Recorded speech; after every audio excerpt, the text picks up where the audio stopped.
میں ہوں فیصل خان اور آپ دیکھ رہے ہیں جی این فوکس۔ آج موضوعات تو میرے پاس بہت زیادہ ہیں، لیکن دو ایسی خبریں آئی ہیں نئی کہ اگر ٹائم ہوا تو اس کے بعد آج ہی آپ کو بتا دوں گا، ورنہ کل بتا دوں گا۔ ایک تو یہ کہ جنرل فیض کی مخالفت کرنے والے جو اس کی دشمنی کرنے والے اس سے دشمن کیوں ہیں، یہ ایک بریکنگ نیوز ہے۔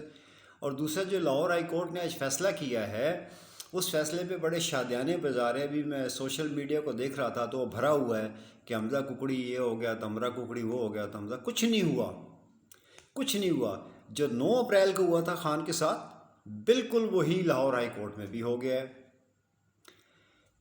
اس چیز کو میک شور کیا گیا ہے کہ یہ جو انتخابات ہونے والے ہیں ضمنی، یہ حمزہ کے زیر نگرانی ہی ہوں۔ حمزہ کچھ بھی نہیں ہے، حمزہ کسی اور کے لیے کام کر رہا ہے، وہ بہت طاقتور ہیں۔ وہ دیکھیے، اس میں لاہور ہائی کورٹ کا فیصلہ آنے سے یہ کنفرم رپورٹ ہے کہ لاہور ہائی کورٹ کا فیصلہ آنے سے 3 دن پہلے لاہور کے بڑے بڑے ہوٹلوں کے کمرے بک کر لیے گئے تھے۔ نمبر 1 بات، کیوں؟ کیا انہیں پتہ تھا فیصلہ کیا آ رہا ہے؟ نمبر 2 کہ جب لاہور ہائی کورٹ نے حکم دیا تھا الیکشن کمیشن کو کہ آپ نے جو خصوصی نشستیں ہیں 5 اس کی نوٹیفیکیشن جاری کریں، تو اس میں ٹائم باؤنڈ نہیں کیا گیا تھا۔ 9 اپریل کو کہا گیا تھا کہ یہ سیشن اس وقت تک ختم نہیں ہوگا جب تک کہ تحریک عدم اعتماد نہ ہو جائے۔ تو اب جو فیصلہ آیا اس میں اچھا نوٹیفیکیشن کو ٹائم باؤنڈ نہیں کیا، تمہارا جب دل کرے تب کر دو، کوئی تمہارا پابندی نہیں ہے۔ الیکشن کمیشن کیا کہتا ہے جی کہ ہمارے تک اب تک لاہور ہائی کورٹ کا فیصلہ نہیں پہنچا ہے، جبکہ اگین یہ ٹائم باؤنڈ کیا گیا کہ 24 گھنٹے کے اندر، یعنی پوری فیسیلیٹیشن دی گئی ہے کہ 24 گھنٹے کے اندر اندر یہ الیکشن، یہ جو قومی اسمبلی کا اجلاس ہے، خبردار ملتوی نہیں کرنا دوبارہ۔ پھر جو اسمبلی ہے اس کی ساورنٹی کو، یعنی اس کی وہ اختیار، وہ مختار اعلیٰ ہے، وہ سب سے اوپر ہے، اس کو چلایا کہیں اور سے جا رہا ہے، اور 24 گھنٹے کے اندر اندر فیصلہ کر دو۔ جبکہ یہ جانتے ہیں کہ 4 پی ٹی آئی کے بندے تو گئے ہوئے ہیں حج کرنے کے لیے، اور کچھ لوگ کہہ رہے ہیں جی وہ 6 ہیں، 4 تو وہاں گئے ہوئے ہیں۔ تو یعنی میک شور کیا گیا ہے کہ بیچ میں کسی نہ کسی طریقے سے حمزہ شریف کو لیجیٹمائز، یعنی قانونی شکل دے دی جائے۔ کھیل وہی ہے۔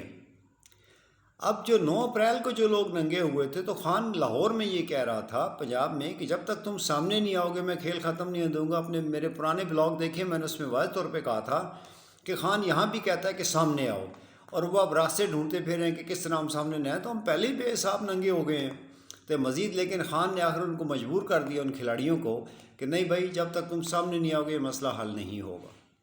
دوسری بات ہے کہ نور علی مسعود ہے، ٹی ٹی پی تحریک طالبان پاکستان کا سربراہ، جس کو افغان حکومت مکمل فیسیلیٹیٹ، سہولت فراہم کری ہے، سہولت کار بنی ہوئی ہے وہ، اور ہم یہاں پہ شادیانے بجا رہے ہیں جی افغانستان کی جنگ ہم نے جیت لی، امریکہ چلا گیا، اس کو سہولت فراہم کر رہے ہیں۔ منصوبہ کیا ہے؟ وہ یہ چاہتے ہیں کہ جو فاٹا کا علاقہ جو کے پی کے میں ضم کر لیا گیا ہے، وہ کہتے ہیں جی اس علاقے کو دوبارہ فاٹا کا یعنی نکال دو، اس کو آزاد علاقہ قرار دے دو، اور امریکہ کا اور یورپ کا وہ کلیئر کٹ نام لے کے کہہ رہا ہوں۔ ان کا ارادہ یہ تھا کہ یہ افغانستان اور پاکستان کے درمیان بفر زون ہوگا۔ ہم جب افغانستان سے نکلیں گے، چونکہ ہماری کچھ ایجنسیوں کے پاس یہ رپورٹ تھی، تو اسی لیے انہوں نے اس کو کے پی کے میں ضم کر لیا۔ تو اس کے بیچ میں پہلے تو ہم اس کو ایک ریاست ٹائپ کی چھوٹی سی چیز بنا دیں، کوئی چھوٹا صوبہ بنا دیں، تاکہ ہم یہاں بیٹھ کے پاکستان پہ اور افغانستان پہ دونوں پہ نظر رکھ سکیں۔ اب اس وقت جو آئی ایس آئی کا جو چیف تھا وہ کون تھا؟ فیض تھا، اس کے حوالے سارا ٹاسک کیا گیا تھا۔ اب general Faiz I S I کا چیف نہیں ہے، لیکن اس کے باوجود وہ جرگہ جو ٹی ٹی پی کے ساتھ جا کے مذاکرات کرتا ہے، اس کا جو ہیڈ ہے وہ جنرل فیض ہی ہے، یہ ذمہ داری اسی کی لگائی گئی ہے۔ اب اگر آپ کو پاکستان میں کچھ لوگ بیٹھ کے، میں کھل کے کہتا ہوں، پھر یہ پی پی پی والے، یہ نون لیگ والے، یہ فضل الرحمان جیسے کیڑے مکوڑے لال بیگ، اب یہ جو جنرل فیض کو بدنام کر رہے ہیں نا، اس کے پیچھے پڑے ہوئے ہیں، تو پیچھے سے بات رجیم چینج جو ہوئی ہے نا، جن لوگوں نے کی ہے، یہ انہی لوگوں کے بوٹ پالشیے ہیں، یہ اسی چیز کو آگے کی طرف بڑھا رہے ہیں۔ تو ابھی بھی وہ یہ کہتے ہیں جی ہم اگر فاٹا کو واپس نہیں کرتے تو ہماری پاکستان کے ساتھ کسی قسم کی کوئی بات چیت نہیں ہوگی۔ پھر میں نے اپنے پچھلے سابقہ 2 بلاگز میں کہا تھا کہ قطر، امریکہ نے اور برطانیہ نے یہ جو رجیم چینج کی ہے، تو اس کے بعد ایک بیچ میں ضامن بھی آیا تھا، کیونکہ کہا یہ گیا تھا جی کہ جن لوگوں کو آپ حکومت دینے کے لیے کہہ رہے ہیں، جب آ جاتے ہیں تو ہمیں ڈچ کر دیتے ہیں، یہ یعنی خود مختار ہونے کی کوشش کرتے ہیں۔ تو بیچ میں پھر قطر نے آ کے گارنٹی دی تھی اور میں نے یہ کہا تھا کہ قطر اگر گارنٹیاں دے سکتا ہے تو جب خان آیا تھا تو یو اے ای نے، سعودی عرب نے، چائنا نے ہماری مدد کی تھی، تو قطر ہمیں گیس کیوں نہیں دے سکتا؟ ابھی میں نے کہا 3-4 دن پہلے، اب میرے پرانے بلاگ اگر دیکھ لیں آپ اٹھا کے، تو آج خیر سے ہمارے چیف صاحب جو ہے وہ قطر پہنچے ہوئے ہیں، وہاں کا دورہ جاری ہے۔ اچھا، یہ تاریخ بڑی امپورٹنٹ چیز ہوتی ہے کسی بھی قوم کی زندگی میں۔ ہم لوگ بڑے کمزور حافظے والے لوگ ہیں ہم تو۔ میں ابھی ایک چیز کا ذکر کر دوں، لیکن اس سے پہلے میں چھوٹی سی بات کہہ دوں کہ جب پیٹرول کی قیمت بڑھنے والی ہوتی ہے نا، تو ہم کیا کرتے ہیں کہ ہم پیٹرول پمپ کی طرف دوڑ لگا دیتے ہیں۔ بھائی تم 3-4 لیٹر پیٹرول فالتو لے کے کیا کر لو گے؟ جس دن تم پیٹرول پمپ کی طرف دوڑ لگانے کے بجائے سڑکوں پہ دوڑ لگاؤ گے کہ میں نے احتجاج کرنا ہے، وہ دن تمہارے مسائل حل ہوں گے۔ کرتے کیا ہو تم؟ آج رات کو 12 بجے پیٹرول بڑھ جائے گا، جی ہمیں خطرہ پیدا ہو گیا، تو 25,000 کا موٹر سائیکل یا 40,000 کا موٹر سائیکل اور 40 لاکھ کی گاڑی والا سارے ایک ہی بے غیرتی کی لائن میں لگ جاتے ہیں۔ جب تک یہ بے غیرتی کی لائنیں نہیں ٹوٹیں گی، اس وقت تک یہاں کچھ تبدیلی نہیں آئے گی، کچھ نہیں ہونے والا۔ اچھا جی، تاریخ ہمیں یہ بتاتی ہے کہ لیاقت علی خان نے جب روس کی طرف رخ کرنے کی کوشش کی تو لیاقت باغ میں دن دہاڑے اس کو گولی ماری گئی۔ جب رشیا نے پہلا حملہ کرنا تھا افغانستان پہ، تو اس سے 8 مہینے پہلے پاکستان میں ضیاء الحق کا مارشل لا لگ گیا۔ اس کے بعد امریکہ نے جب دوبارہ حملہ کرنا تھا افغانستان پہ، تو اس سے چند ماہ پہلے پھر مشرف کا مارشل لا لگ گیا۔ یہ تاریخ اگر آپ اٹھا کے دیکھیں تو یہ اتفاقات آپ کو ہوتے ہوئے نظر آئیں گے۔ اور اب چونکہ دنیا چینج ہو گئی ہے، گلوبل ویلیج بن گئی ہے دنیا، تو مارشل لا والی کہانی ذرا مشکل نظر آ رہی تھی۔ تو اب کیا ہوا کہ اب دوبارہ پھر ایک ٹائپ کا مارشل لا لگا، لیکن اس کی انہوں نے جو اسکرپٹ لکھنے والا، اس نے اسکرپٹ لکھنے والے نے بولا جی اس دفعہ میں مارشل لا نہیں لگا سکتا، لیکن میں آپ کے لیے ایک اور کام کر دیتا ہوں۔ تو اس نے یہ کام کیا۔ کیوں کیا اس نے؟ جب پہلی دوسری جنگ عظیم ختم ہوئی تھی تو نیٹو بنا تھا رشیا کے خلاف، یو ایس ایس آر کے خلاف، جو original U S S R تھا۔ اب اس میں کیا ہوا کہ نیٹو امریکہ تو ایک ساتھ تھے، لیکن خاموشی سے چائنا بھی ان کے ساتھ تھا روس کے خلاف۔ اب دوبارہ یوکرین میں یورپ جنگ ہار گیا۔ میں نے آپ سے پچھلے بلاگ میں کہا تھا کہ نیٹو کے اعلامیے میں چین کا ذکر لازمی ہوگا، تو آج اس نے چین کا ذکر کر دیا ہے، یعنی کہ نارتھ ایشیا کی طرف نیٹو نے اپنا رخ کر لیا۔ یعنی اب نیٹو، یہ صدی کی سب سے بڑی خبر ہے جو چند عرصے بعد لوگوں کو سمجھ آئے گی۔ اب نیٹو نے اپنا رخ کر لیا کس کی طرف؟ چائنا کی طرف، کنٹینمنٹ کی، یعنی ہمارا دشمن چائنا ہے۔ اس دفعہ کیا ہوا کہ رشیا پہل کر گیا، چائنا پہل کر گیا، اور وہ روس کو اپنے ساتھ اٹھا کے لے گیا۔ اب روس، اس کے سارے مفادات وہ جان گیا کہ میرے ایشیا کے ساتھ ہیں۔ اگر آپ انڈیا کی اور چائنا کی آبادی کریں تو 3 ارب لوگ تو یہی بن جاتے ہیں، یہ منڈی ہے اس کی معاملات چیزوں کی۔ اب اس نے اپنا رخ اس طرف کر لیا۔ اب پاکستان بیچ میں تھا۔ اب اس علاقے کے جو ہے نا جغرافیائی حالات و واقعات اس بات کا فیصلہ کر رہے ہیں کس نے کہاں کھڑا ہونا ہے۔ اسے پاکستان کا ایک بڑا اہم رول تھا۔ ٹیکنیکلی تاریخ سے اگر سبق لیا جائے تو یہاں مارشل لا لگنا چاہیے تھا، لیکن مارشل لا نہیں لگا، تو لیکن اس سے لگی بندی کچھ چیزیں انہوں نے کر لی تاکہ یہ پاکستان کوئی ایسا رول نہ اپنا سکے جو اگلے 50 سال تک پھر تبدیل کرنا ممکن نہ رہے۔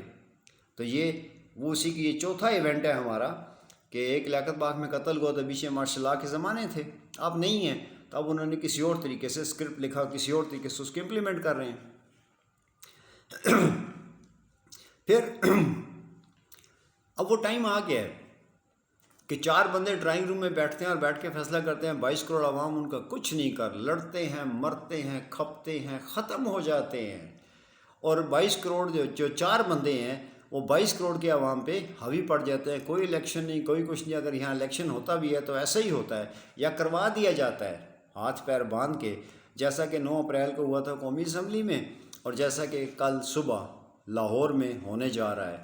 لیکن تب میں اور اب میں ایک فرق پڑ گیا ہے کہ خان نے وہ 2 مقدس گائیں، وہ 2 ہیرو اس قوم کے جو ہمیشہ سے ہیرو رہے ہیں، خان نے ایک اچھائی کی ہے یا برائی کی ہے، خان نے ان کو بھی ننگا کر کے قوم کو بتا دیا کہ شہباز شریف کو، نواز شریف کو، حمزہ کو، مریم کو، بلاول کو، زرداری کو، فضل الرحمان کو گالیاں نہیں دو، اس کی مخالفت نہیں کرو، تمہیں لڑنا کسی اور طرف ہے۔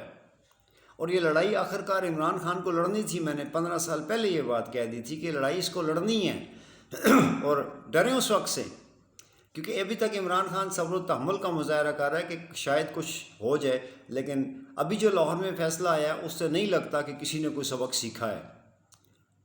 اب وہ عمران خان نے وہ آپ کو ڈریں اس وقت سے کہ جب وہ اپنے سامنے 1,00,000 1,50,000 2,00,000 بندے بٹھائے گا اور 2,00,000 بندے بٹھا کے آپ دونوں کو مکمل طور پہ نام لے کے کہے گا کہ آپ فساد کی جڑ ہو، برائی کی جڑ ہو، تو اس وقت آپ کیا کرو گے؟ کیا کر سکتے ہو آپ؟ اور جو انقلاب لوگ کرتے ہیں نا، تو یاد رکھیے انقلاب نہیں آتے ووٹوں سے، انقلاب خون سے آتے ہیں۔ اگر انقلاب بغیر خون کے ممکن ہوتا تو نبی اکرم صلی اللہ علیہ وسلم جو رحمۃ اللہ عالمین ہیں ان کو اتنی جنگیں نہ لڑنی پڑتی۔ لہذا یہ پوری یہ شوشے مت چھوڑا کریں کہ جی انقلاب آئے گا تو ہم کوئی بہت بڑا تیر مار لیں گے یا ہمارے سے بہت بڑا کوئی کام ہو جائے گا۔ آپ کو پہلے مسئلے کو ریکگنائز کرنا ہوگا۔ باتیں اور بھی بہت تھیں جو انشاءاللہ اب یہ دو چیزیں فوراً آ گئی سامنے، تو میں نے کوشش کی کہ مختصر ترین طریقے سے آپ کو ہسٹری اور تاریخ بتا سکوں اور آپ کو بتا سکوں کہ اصل میں یہاں ہو کیا رہا ہے۔ تو لوگوں کو جو لڑائی لڑنی ہے، لوگوں کو اپنی لڑائی کا، میں خان کو بھی یہ بات کہتا ہوں، خدا کے بندے، ابھی جب پریڈ گراؤنڈ میں تیری جلسہ ہوتا ہے نا، تو اکیلا بیٹھ کے مت، مجھے پتہ ہے کہ خان تیرے پاس آڈیو ٹیپ آ گئی ہیں، کچھ ویڈیو ٹیپ آ گئی ہیں، تیرے پاس بھی آ گئی ہیں، اور ان کی بل پہ تو آہستہ آہستہ ایک ایک قدم کر کے آگے بڑھ کے خطرناک ہوتا چلا جا رہا ہے۔ خان تجھے پتہ ہے کل تک جن لوگوں نے ہمیں بتایا تھا کہ یہ چور ہیں، لٹیرے ہیں، ڈاکو ہیں، کھا کے تفتیش ان کی فائلیں نکال کے دکھائیں، تفتیش کے دوران جو فلمیں بنی تھیں وہ دکھائیں، اور لوگوں کو، صحافیوں کو اس بات پہ تیار کیا گیا کہ ان کے خلاف لڑو، تو صحافی تو اپنی مرضی سے لڑائی میں شامل ہوئے تھے نا۔ آج تم کھڑے ہو کہ ان کو خود ہی سلوٹ مار رہے ہو، اس بات کو تو کوئی نہیں مانے گا۔ آج ایک دم اچانک کیسے اتنی بڑی تبدیلی آ گئی؟ یہ الٹا پاؤں پڑ گیا تمہارا، یہ الٹا پاؤں پڑ گیا تمہارا۔ تمہیں سکھایا جاتا ہے کس طرح گھومنا، سکھایا جاتا ہے الٹی طرح گھومنا سکھایا جاتا ہے نا، اور اچانک ہی آواز پڑنے پہ تم سیدھی طرف گھوم گئے ہو، اور تمہیں اس کی قیمت ادا کرنی پہ ایک ٹائم آئے گا کہ جب تمہیں اس کی قیمت ادا کرنی پڑے گی، اس کی قیمت تم دو گے۔ اور اگر خان اور کچھ نہ کر سکا تو خان اس معاشرے کو ہمیشہ کے لیے تبدیل کر کے چلا جائے گا۔ یہ جو لڑائی اس وقت لڑی جا رہی ہے، وہ جو 4 بندے ہیں جو پوری قوم پہ حاوی آ جاتے ہیں، اور وہ جو دو ہیں جو آپس میں کوئنسائڈ کرتے ہیں اور مل کے یہ سارے کا سارا کھیل کھیلتے ہیں، ایک بندہ زمین کو کنٹرول کر لیتا ہے، ایک بندہ کتاب کو کنٹرول کر لیتا ہے۔ تو ان کے خلاف ڈرو اس وقت سے کہ جب تم دونوں کے خلاف عمران صاف بولنا شروع کر دے گا، اور اگر یہ جو لاہور والا معاملہ ہوا ہے اس کے بعد 50% چانسز اس کے اور بڑھ گئے ہیں، اور ضمنی انتخابات کے بعد 100% عمران خان کھل کے آپ کے سامنے آئے گا، اور جب وہ کھل کے آپ کے سامنے آئے گا تو یاد رکھیے گا اس وقت یہ قوم آپ کے قابو میں نہیں آئے گی۔ اس کی ایک چیز آپ نے پہلے دیکھ لی ہے کہ کراچی میں جتنے بھی تک ہو رہے ہیں، بجلی کے خلاف مظاہرین نکل رہے ہیں، سڑکیں بلاک کر رہے ہیں، تو وہاں آپ کو پولیس نظر آ رہی ہے، آپ کو عوامی نمائندہ کوئی نظر نہیں آ رہا، کیونکہ عوامی نمائندہ وہاں جا ہی نہیں سکتا۔